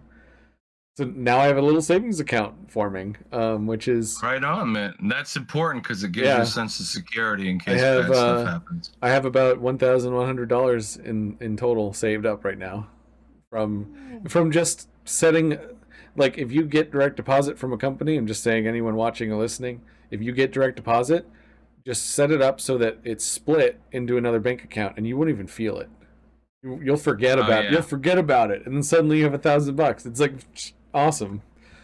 And side note, I won that battle with that warranty company, so my car's gonna get fixed. And I'm only gonna have to pay like, I think the deductible is $300, something like that. $4,000 job. $4,000 job for $300 sounds pretty good to me. It's funny that you just mentioned the $1,000. My dad just told me a story a couple days ago. Yeah. He said that all you got to do is save up $1,000, you know? Yeah. And he went on and he told this whole story about how it lends to that security. He's like, you're going to have to work hard, and then you don't spend that only on the most important thing. And then when it's gone, you have to put it back in, and you'll feel a lot better. And of course, that was probably in the 70s. Now it'd have to be, $100,000. But the fact you succeeded in my dad's life lesson. On accident. You got $1,000 in a bank account. Yeah. That's the first thing you got to do in life. You did it. Next step, level 3. Level 3. Yeah, level 3's coming. I got to write that down. Probably next summer. Yeah, I can't remember how many episodes we did in the last one. I'm going to try to keep it consistent. Consistent. Consistent. Yep, consistent. Yep, okay. It's a new toothpaste. The new toothpaste that removes most tatter. It removes all sentence. It removes all sentence structure from your language. Yep, it just can't even fucking speak. It's consistent. Consistent. Yeah, I don't even know. You started with the root word, dude. I'm putting save money here. Consistent. I want to make things a little bit more consistent next year too with my projects, because one thing that I really failed on this year, that I want to put on this vision board, is that I just need to work on my comic a little bit every week. And I haven't been doing it. And like isn't that crazy? It would be done. It would be done if I had done just a little bit every week. But instead, I did none. If I did an hour a day, yeah. Dude, I had a therapist who asked me that. How much do you work on your book? I do a lot of it in my head. That must have been like a gut punch. She was expecting me to say like, oh, from 7 to 9 or whatever on Thursday, and to schedule something, and I couldn't bring myself to even do that kind of stuff during that state of my life. And I was like, yeah, that sounds like easy, but I'm spiraling here. And it's logical sense. Like, just take a few hours and you just do that on those days. Here's my vision board so far. Oh, that's really cool. It's just got like travel, February. What is February? I put stronger interpersonal relationships. Oh, I like that yours is an envelope. You're gonna mail that to yourself. And then wait. Ooh.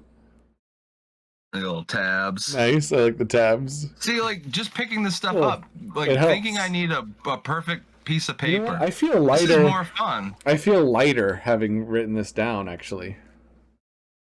Like my brain feels less heavy and cluttered. I think that's. I'm Minecraft now. You are Minecraft. Like a Minecraft dude. I am Steve. That trailer got ill received, unfortunately. Yeah, well, I don't know. Jack Black's like in everything now for family movies, and it's weird for. He used to sing songs about the devil and screwing, and now he's like, he's just like America's funny dad or something like that. And he still sings about that when he's on tour. And then he goes on tour, sings about that stuff, and then turns around and makes the family movie, which is kind of funny to me. Well, that's true. I mean, Ice Cube used to do that. He gangster rapper turned Hollywood family man film guy. He was in Boys in the Hood, and then he was in to be fair,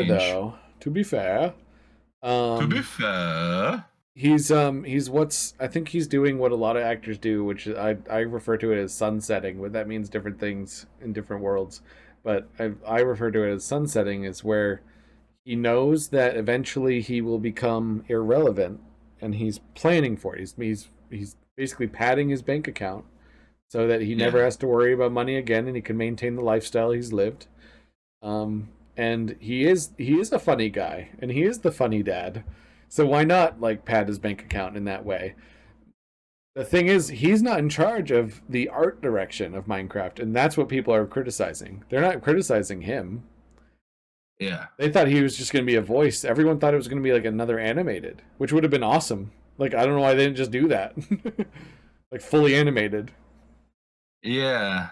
I don't know, because they need draw, you know, if you, he's a draw to, I mean, Minecraft itself is a huge draw, and then it's like, let's put Jack Black in it. People know him. That's what happened with the World of Warcraft movie too. Same problem. They tried to make it too real. They tried to put actual human characters, and everyone was like, I liked it just for the references alone. I actually bought the Blu-ray of the Warcraft movie, and and I loved the God. I hate it when this happens. Right. So I went to school for computer animation and visual effects, and I will watch movies and I'll be like, oh my God, the special effects are so good.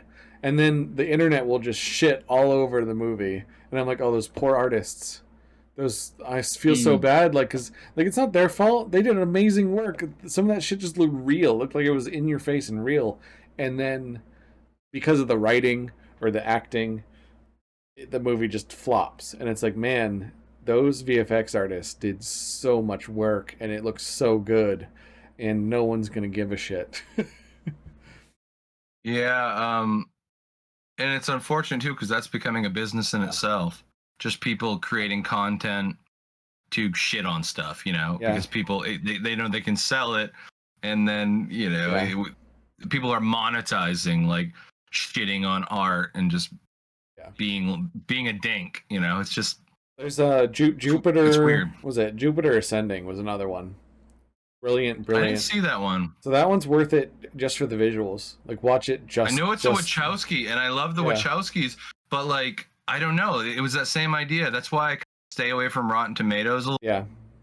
If I'm going to see a movie in a theater, it costs a lot more. And it, like, The Crow, I was going to go see, but it tanked, and I was like, no, dude, fuck this. But I still, if it came on HBO or something, I'd give it a go and see if there's... But, yeah... just before I forget about it, before I forget, the vision board you just made, transfer it onto an actual board, like get a piece of particle board or like a piece of wood, and start like making it big and keep it on the wall and keep adding to it. And whenever you think of something, add to it. I should put it outside. Yeah. And then it will weather in the winter. Yeah, things will go away and I'll have to do it huge and do it use like exterior do like exterior paints and like attach actual objects to it like a chainsaw chain or something for like to represent things. I should have areas, right? And then I put like of color and then I put post-it notes in them. Yeah. But then some of those post-it notes are gonna blow away. The ones that don't. Nature manifestation took it away. Yep. The shit's not gonna happen. Part of my life. The sticky notes that stay are the ones that end up working out for you. That would be interesting to see. That would be awesome. Yeah. So I want to just say what my vision board currently is. Yeah, please do. Where I'm at. I did mention mine. Yep. Vision board 2024. So what we talked about today: stronger body and spirit specifically. Yeah. Oh, nice. Yeah. So there's your working out. There's your working outside. Mm-hmm. It doesn't have to.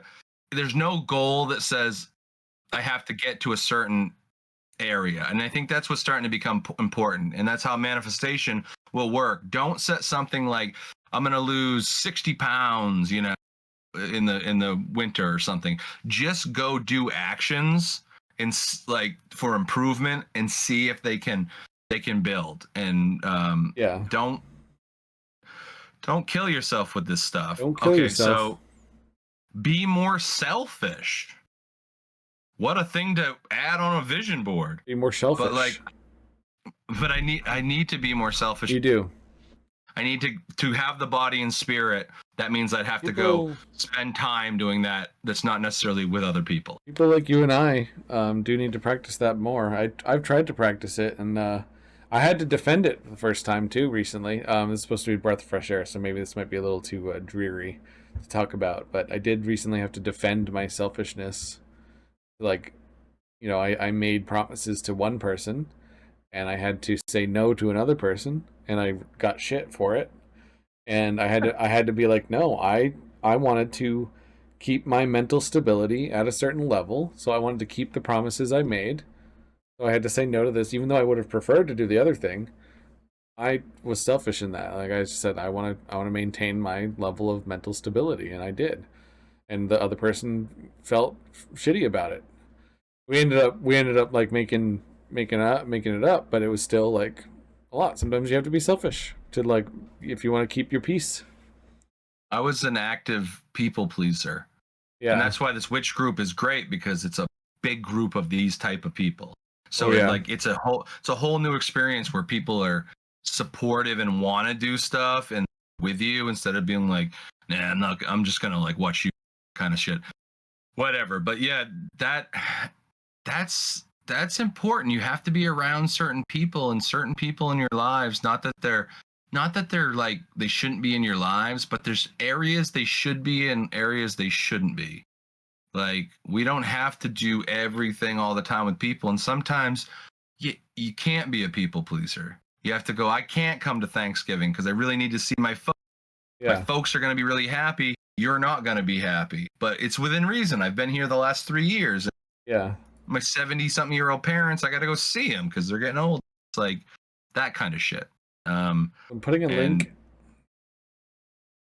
Sorry, I'm putting a link in the chat for everybody. This is how you make a vision board. This is just a good step-by-step. Sorry, go ahead, CP. Oh no, the buffering stream, it's so insane. It's caught up with the Charlie Day thing. Oh god. So you're like way back in time if you're watching the stream, but that's an hour. That's an hour delay. That's crazy. We'll have that up on YouTube. And just to finish up, I have the Dreamers Arcade book and art, which I finally am in a position where I think this is, if I don't do it now, it won't be life imitating art. So it's very essential. Here's one that I just thought of last night. Let go of old and add new. Yeah. Because you want to do everything, and I'll add new things into my life. But last year I was able to let go of some things, some of my commitments, and it made everything a lot better. The stuff I was getting burnt out on, I moved away from, and it was hard for me to let go because I wanted to stay and be there and supportive and a people. But I have to allow new things to life too, and be okay with other things leaving. And then the last couple things, level 3, of course, schedule things that are fun in your year. Like you said, you want to travel. I could specifically create a date. Like when we do the retreats, that's a thing that is scheduled and fun. I could schedule a time where we go, the arcade or something, like, but knowing that you have something within the month that you're going to do with someone gives you something to look forward to when you're just out there having the grind or a bad day. Read something. I don't read. I read stuff on the internet, but I want to have a physical book. That's a good experience because it's goodness. Yeah. You it's put part that on mind and body. You put that on yours? The reading? Yeah. I want to put that on mine. That's a good one. I forgot about that. It can be anything. It can be a magazine. Just read something. And it could be once or it could be 100. Downsize, always, get rid of, look at what you have and realize like, oh, maybe this has been sitting around and it's not getting to. That's almost like the let go of something. Like, it's tough because when you have all those projects, they're part of anxiety. And when you see them, like, oh, I got to get to this. But realistically, there's only so much time in one person. So you have to be like, that's really not me. And I got to move. Yeah. And then here's one that's fun. I put Mount Washington, dude. We gotta go to Mount Washington, dude. We gotta climb Mount. We gotta climb Mount Rushwash. I need to get up there and take pictures and stuff for the Dreamers Arcade and get up there and feel what it feels like and feel the air. And I haven't been up there in 20 years, dude. Like 20 years. And it was so mesmerizing. I hiked to the top of it, like in my early 20s. But it's like, can you even do it anymore? And then that promoting the get in shape thing a lot more because it's like because like dancing, right? I was like, I have a reason to stretch and actually do kind of aerobic workout now because